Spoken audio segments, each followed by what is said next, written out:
Et ce dimanche, dans Quoi de neuf dimanche, nous recevons un tout nouveau chroniqueur. Bon, vous savez quoi? J'amène des gens de la même famille qu'Aurélie, hein, mais ça faut pas le dire, hein, je pense qu'elle nous écoute en ce moment. Mathis, bonjour.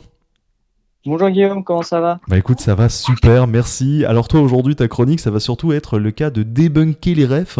Débunker Oui, une ref, c'est quoi? C'est tout simplement, en fait, débloquer, comprendre, en fait, les refs des jeunes d'aujourd'hui. totalement. Super, bah allez, vas-y, tu peux y aller. Et du coup, aujourd'hui, on va partir pour Rennes, où on va rencontrer Maxime Turlot, connu sous le nom de Anime023 sur Internet. Actuellement, véritable tornade sur ces derniers. Il est partout, TikTok, YouTube, Twitch, il explose. Il a un humour simple, ce qui permet de créer de nombreuses refs et qui cartonne auprès des jeunes. Alors, si vous n'êtes pas trop au courant de ces dernières actualités ou juste perdu par les situations peu compréhensibles de très chers adolescents, laissez-moi vous raconter l'histoire de l'usine en référence Anime 023. L'usine à référence Anime 023, le début où Anime d'ailleurs a commencé à être connu à cette époque. C'était en 2023 lorsqu'il commençait à poster des sketchs ou des parodies et imitations très vite remarquées. Il commençait à exploser au niveau popularité le 21 mars 2024, où pendant l'un de ses lives, il fera quelque chose de très banal pour lui. Il chantera, il imitera un autre utilisateur de la plateforme, sauf que quelqu'un va enregistrer ce passage et le poster, ce qui va lui permettre de littéralement exploser sur les réseaux. Il va passer de créateur de contenu moyennement connu à créateur de contenu très connu, voire le plus suivi de France à ce moment-là. Tout simplement à partir de ce moment-là, qu'il va littéralement, oui, exploser. Il va avoir un énorme gain de popularité, ce qui va lui permettre d'être invité sur des événements, notamment en Belgique, par le festival Les Ardentes, où il devait diffuser en direct tous les jours de ce dernier.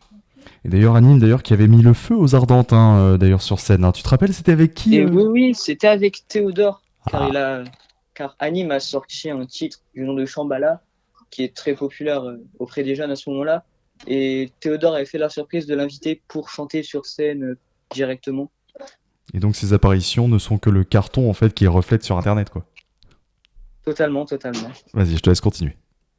Car si depuis le début de cette chronique, je vous raconte son ascension, voire son succès, il faut savoir que c'est pas arrivé comme ça. Il travaille très dur, on l'a dit depuis 2023. Avant, il était employé chez McDonald's et il est passé à véritable star du moment. Il a réalisé, oui, une véritable ascension qu'il place sur le devant de la scène.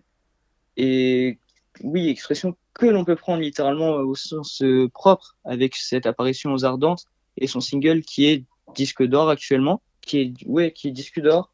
C'est parti d'une blague, ce morceau. C'était une petite bêtise qu'il avait fait un soir dans de ses lives. Et au final, le son a plu, donc il l'a enregistré.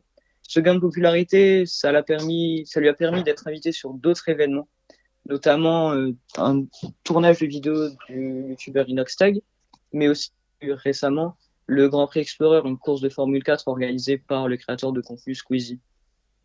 Très bien, et en conclusion? En conclusion, l'histoire d'Anime, c'est pas une histoire commune, car là où les autres ont eu du mal à se faire connaître, il a réussi en une seule imitation à devenir l'une des personnes les plus connues de France et les plus influentes. C'est quand même dingue. C'est ta première chronique là quand même, franchement, Mathis. Oui. Ça va, pas trop stressé? Tu te détends un peu?